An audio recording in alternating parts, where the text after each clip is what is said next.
Olá, bem-vindo ao canal Arque Atualiza e ao nosso material de estruturação de espaços públicos. Se você não nos conhece, siga o Instagram Arque Atualiza e também se inscreva no canal do YouTube e ative o sininho para ser informado dos nossos vídeos. Hoje nós vamos falar de dois temas bem relevantes, que é a estruturação dos espaços públicos a partir do viés do deficiente físico e também do idoso e da longevidade. Vamos lá? As temáticas da acessibilidade e também da longevidade são temáticas até mesmo recentes nas nossas cidades e que nos desafiam no dia a dia como projetistas e planejadores.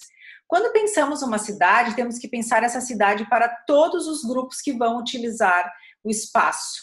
E nesses grupos incluímos não apenas o cidadão jovem e saudável, e sim o homem mais velho, a mulher mais velha, a criança, o cadeirante, o cego, a pessoa que usa o carrinho de bebê, a pessoa que usa um andador, a criança, o cidadão que vai com o seu cachorro. Então, temos que ter um pensamento holístico, integrado de todos esses grupos que vão utilizar a cidade e que têm o mesmo direito aos espaços públicos que qualquer cidadão. Então, o deficiente físico e a cidade é uma relação complexa que nos exige, nos desafia no dia a dia, porque nós temos, esse tema é bastante recente, e as cidades têm um passivo para ser buscado, né? Que o ideal seria que, num piscar de olhos, a cidade se tornasse acessível. Mas isto é impossível. Então, nós temos que desenvolver as políticas públicas e um pensamento em curto, médio e longo prazo para ir tornando essa cidade acessível e tornando essa cidade amigável a todos que circulam pelos espaços públicos. Então, a outra abordagem que nós temos que entender é ampliar a questão da deficiência física.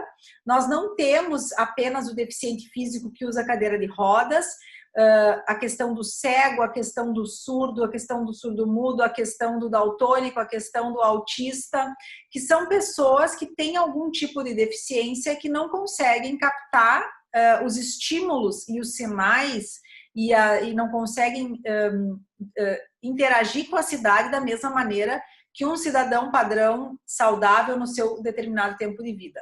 E eu gosto de chamar a atenção disso, do tempo de vida, porque qualquer um de nós pode vir a ser portador de uma deficiência, de uma necessidade por um tempo. Eu mesma, por uma ocasião, já passei 3 meses andando em muleta por um acidente. Então, esse também é uma deficiência física e a gente enfrenta uma dificuldade muito grande quando a gente necessita de muletas, de cadeira de rodas, de bengala, né, para visão. Então, qual é a ideia?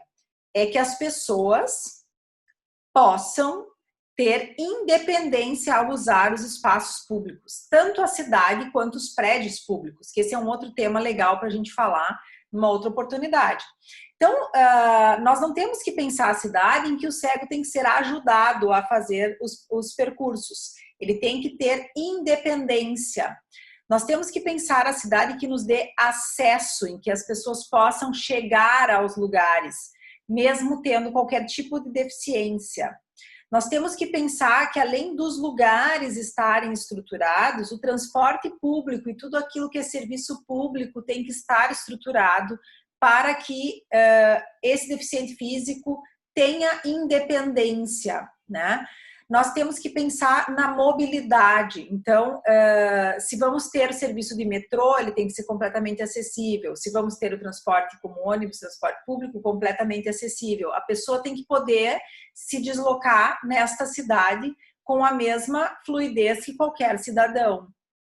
Nós temos que pensar no aspecto do turismo, e aqui chamo a atenção não só do deficiente físico, mas do idoso, que a gente vai falar daqui a pouquinho, que é um público que faz muito turismo. O idoso hoje em dia é um dos públicos que mais faz turismo e que tem dificuldade em alguns pontos, porque em alguns lugares, uma cidade medieval, o piso é muito irregular. Então, como que esse cadeirante, ou como que esse idoso, como que esse cego vai se deslocar num local histórico? Existem várias estratégias sendo trabalhadas para permitir a circulação. Por exemplo, aqui é o Alhambra, em Granada, em que a rampa móvel, reversível, foi montada, permitindo que um cadeirante circule por dentro, assim como um idoso, com o auxílio do guarda-corpo.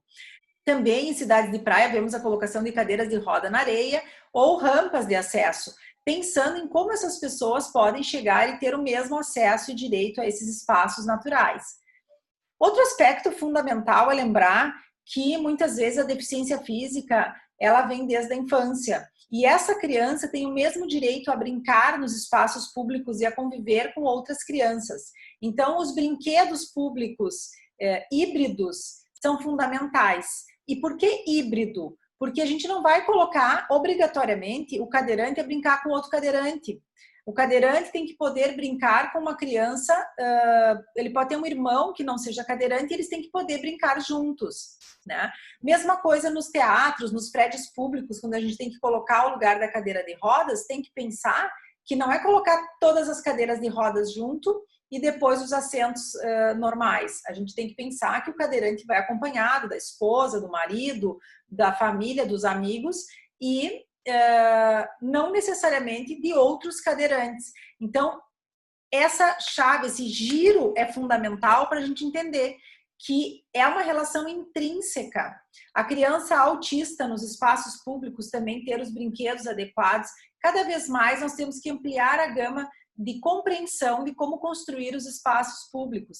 E aí o direito ao esporte, então esse é um trabalho legal que nós temos inclusive aqui na Universidade em Passo Fundo, que é o ciclismo com os cegos, mostrando e permitindo que todas as pessoas tenham acesso ao esporte, ao lazer, à independência, ao trabalho, né, à praia, como eu falei antes, e à cultura. Então, hoje, diversos museus já se apresentam, e isso é uma coisa muito linda, já se apresentam com réplicas de obras de arte para a pessoa que é cega poder tocar, né? Braille nas traduções, ou seja, repassar de alguma maneira essa experiência que é tão visual de um museu para uma pessoa que é deficiente visual. Então, quando formos pensar, sempre pensar que todos têm o mesmo direito de acesso a todos esses aspectos da vida pública, né? Há direito à informação, né? Eu ainda não tenho aqui, infelizmente, mas o ideal seríamos ter a legenda das aulas. Quem sabe no futuro a gente possa ter ou a tradução em Libras ou a legenda nas aulas, que é uma coisa interessante para a gente trabalhar também, né? Então, estas questões todas pensadas no planejamento global da cidade são fundamentais para que os portadores de deficiências estejam integrados tanto na economia, quanto na vida pública, quanto na cultura do lugar e possam ser produtivos e participar da sociedade.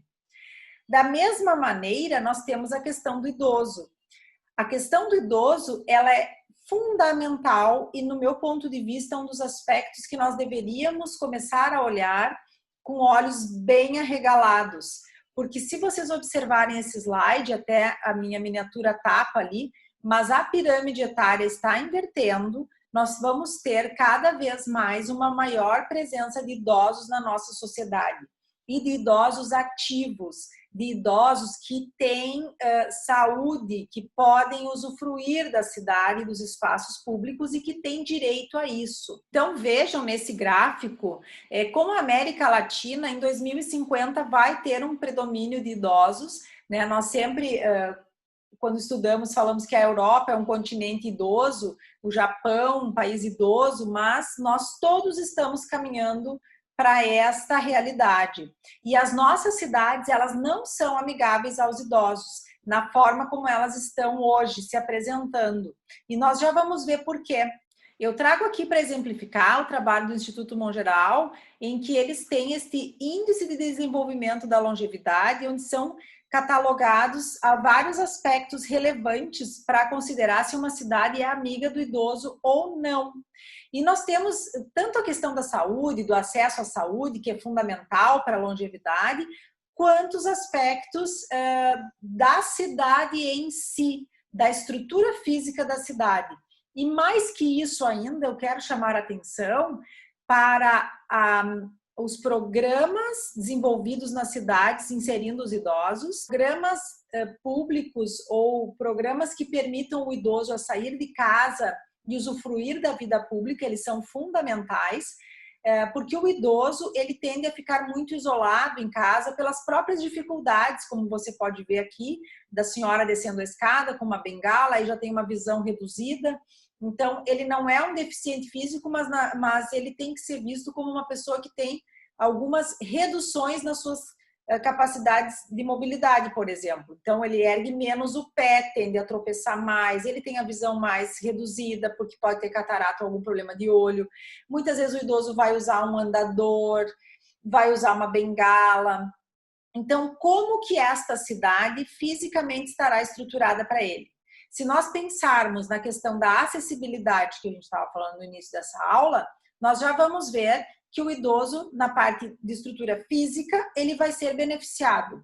Porém, o idoso precisa mais do que isso, porque nós temos que ver que o idoso às vezes está isolado em casa, não trabalha mais, está aposentado, e ele precisa ter motivos, ele precisa ter uma indução para poder sair. Quando formos estruturar a cidade pensando no deficiente físico e no idoso, então lembrar da questão da estruturação dos espaços, da parte física estrutural, das calçadas, da acessibilidade dos ônibus, do trabalho, das rotas, né, dos semáforos, da cultura. Pensar uma cidade que é uma cidade para todos, nós temos que lembrar então desses aspectos fundamentais que eu falei no início, de que as pessoas querem ser independentes, ter mobilidade, ter o direito a usar a cidade no seu ritmo e com as suas necessidades e com as suas limitações. Então, nesse caso, quando pensarmos e projetarmos, teremos que ter um pouco de empatia para entender como que esses grupos precisam que a cidade se apresente e o que nós, como planejadores e arquitetos, podemos atuar. Lembrar sempre de elencar as prioridades e elencar as ações em curto, médio e longo prazo. Até a próxima aula, espero que tenham gostado. Se gostaram, deixe o like aí no vídeo, faça um comentário, compartilhe e divulgue o nosso trabalho. Obrigada!